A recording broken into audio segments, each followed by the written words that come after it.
My name is Javier Fernandez Salvador. I'm the executive director at the UC Davis Olive Center. The UC Davis Olive Center is a center of excellence at the UC Davis our Robert Mondavi Institute that focuses on the promotion, research, education, and any activities related to what we consider the crop of the future, which is olives.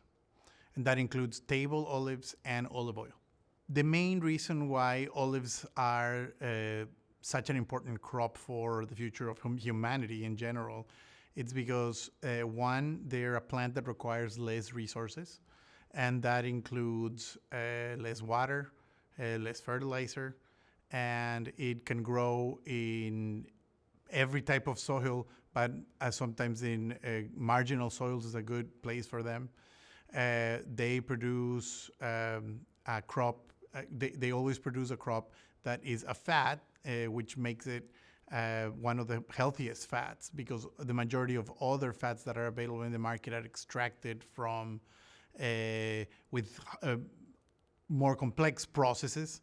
In the case of olives, it is basically mechanical extraction of the juice of the fruit. We decided to put on this conference. It's something that we've been talking about for a while. And the idea is to have a conference that includes the aspect of sustainability. Because one of the best things to be able to sell about the production of olives is their sustainability aspect. When you're talking about other crops that require more water, have more limitations, have more pests and diseases, so they require more pesticides or more pest control products. They require more fertilizer. They're also not necessarily incredibly healthy crops. In the case of olives, it just checks all the boxes. And we have been thinking for a while, since I started with the center, that message needs to get out there. So the reason for having the conference is to be able to bring more awareness to the public, bring experts from other countries that have been working in all this for quite a long time, and be able to show this to the California industry and to anyone that is interested in this. Well, it's been a fantastic conference. I think the most important thing is the fraternity that has been created with all the participants and the people that have traveled from abroad to learn about the latest advances in research, but not only in that, in other aspects of sustainability, including the market, regulatory framework, technology, the climate change, every aspect, carbon sequestration, all of the good things that olives have to offer. I'm a tree, fruit, and berry physiologist by training. I did my master's and PhD focus on that aspect. I've been working with fruits, horticultural crops, specialty crops for my entire career, which is about 22 years now. And I've also worked quite a bit in organic production systems, management of fertility resources, pest control. And when I started working with olives, which by now it's going to be 8 or 9 years, we started a research project to produce olives in what we consider a colder climate, which was Oregon.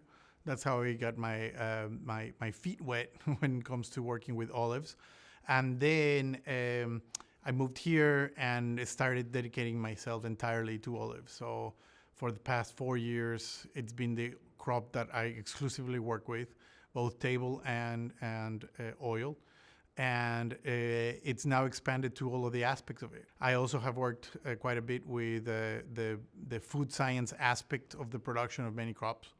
And that includes the processing of all of these different crops. So I'm very passionate about the milling side of olive oil production. It's incredibly interesting to me. And of course, the sensory aspect. One of the other things that that I need to mention is that I've worked with the sensory side of many other things, including spirits, beer, wine. So when I learned about that and the culinary side, it really grabs you and it doesn't let you go. The advantage of working with olives is that it could basically cover all of the great things about the incredibly healthy crop. The other additional thing is that prior to this, I was working quite a bit with blueberries. So I've always had the advantage of working with superfoods, you know? So blueberries being one of the healthiest berry that is out there in every aspect. And now I'm working with what I would consider the healthiest fat that there is for the body. So it's a privilege, really, to be able to work with olives.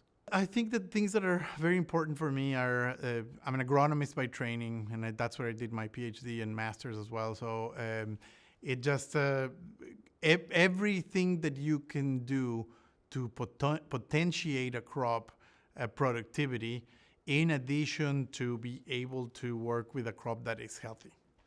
So unlike other crops that I've worked, tree fruit crops that I've worked with before, they require quite a bit of resources in the modern agricultural systems that we have nowadays. In the case of olives, they've been growing in deserts for thousands of years. So optimizing a crop that already has those conditions is just fascinating from a research point of view. And then on top of that, you add the sensory side and the culinary aspects. Before I started with olives, I would consume probably 80% butter. Butter was my fat of choice. And then I started learning a little bit about olives, started the project, and started learning about quality, right? And I started replacing it, and I would say 95% of the fats that I use nowadays, it's all based on olive oil. And additionally, I am from a tropical country. I'm originally from Ecuador, and our diet requires quite a bit of frying, right? And one of the things that before I learned about olives that they would tell me is you do not fry or cook with olive oil. And that didn't make a lot of sense to me. And once I discovered this world and the intricacies of it and the qualities that the fat has, it really opens the door, because it's a myth that we actually work on debunking. And now I fry everything that I can on olive oil. So, and it's just a fantastic, from a cooking side, fantastic product to work with. One of the things that everyone needs to learn, and I include myself in that group, at some point I would just open up olive oil and leave it right there on the kitchen counter to sit for a few months and eat it little by little. It's drastically changed. I store my olive oil with my wine now. That's how it should be stored. It needs to keep lower temperatures so that it can stay better for a longer time. The other thing is the contact with light, right? I choose a container, a packaging for the olive oil that has the right characteristics, metal or dark glass. And then if you keep it like that and you have a good quality olive oil, it will stay good for a while until you open it.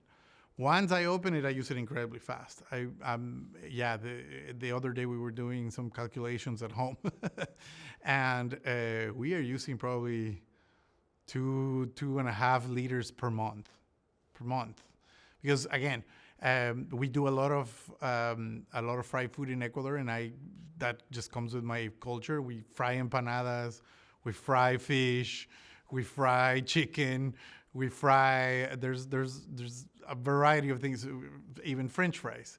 And I now use, there's different qualities of olive oil. I wouldn't use a premium olive oil for that, although when I have a particularly good fish, I've used a very green olive oil, and it's just fantastic. And then when I'm cooking with olive oil, I heat it up gradually, right? I don't put it at the maximum heat so I can burn it. Then everything will smoke, right? Do it gradually, and then watch it. Watch it as you go, and you can make some fantastic products. It's absolutely great to cook with olive oil. I think for the general public, the message that they're appreciating the most right now is the health message. So one of the reasons why I'm choosing olive oil is because it's healthy and it's good for your body. On the more culinary or uh, making food aspect of it, I think there's still a long ways to go. There's probably a lot of awareness that still need to happen with the public, but I think that little by little that will change. When you are in a state, and I'm surrounded by people that work with olive oil all the time, so we talk about very specific, detailed things about varieties and other conditions on climatic conditions that year. But when you talk to the average consumer, they're really not aware of that. So there's a lot of education happening. And that's part of the mission that we do at the Olive Center. We have 3 classes every year or every other year. We teach the sensory side, the milling side, and then, of course, the production growing side. In addition, we have the chefs that visit us, and then we, of course, collaborate with the Culinary Institute of America for educational events such as this one. Where people can actually taste what they have. A great event that we did about 2 years ago was with children.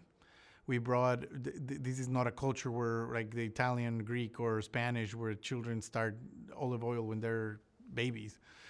Over here, you usually learn all about olive oil, the details of olive oil much later in life. So we wanted to change that.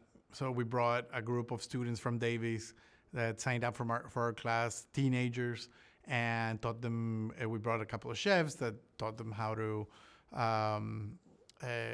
cook with olive oil. We taught them about the different qualities of olive oil, and it was just a great success. Hopefully, we'll repeat it in the future.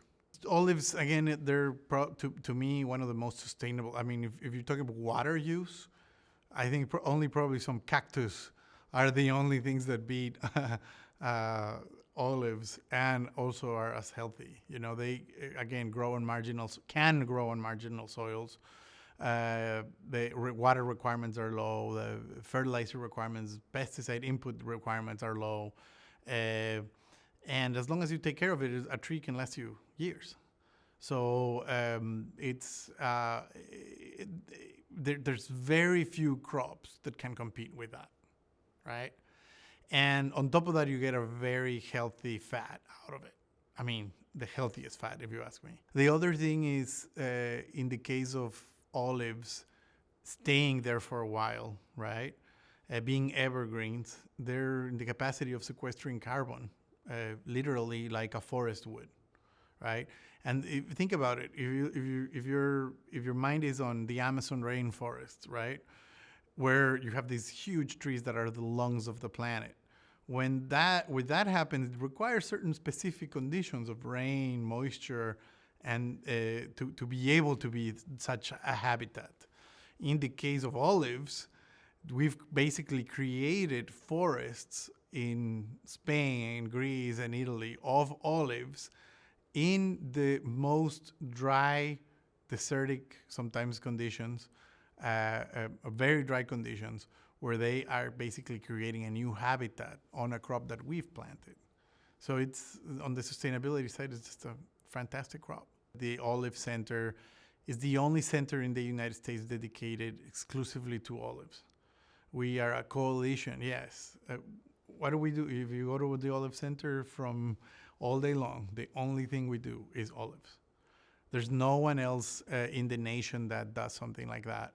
So it's a crucial part of the industry for me. We have a great collaboration from the culinary end, such as it is with the Culinary Institute of America, to growers, millers, processors, the public in general, just creating awareness. So our mission of working exclusively with olives puts us in a position of doing research, connecting people, and helping the industry. That to me is of the what we again consider the crop of the future. So I think that's very important for people to know and to support.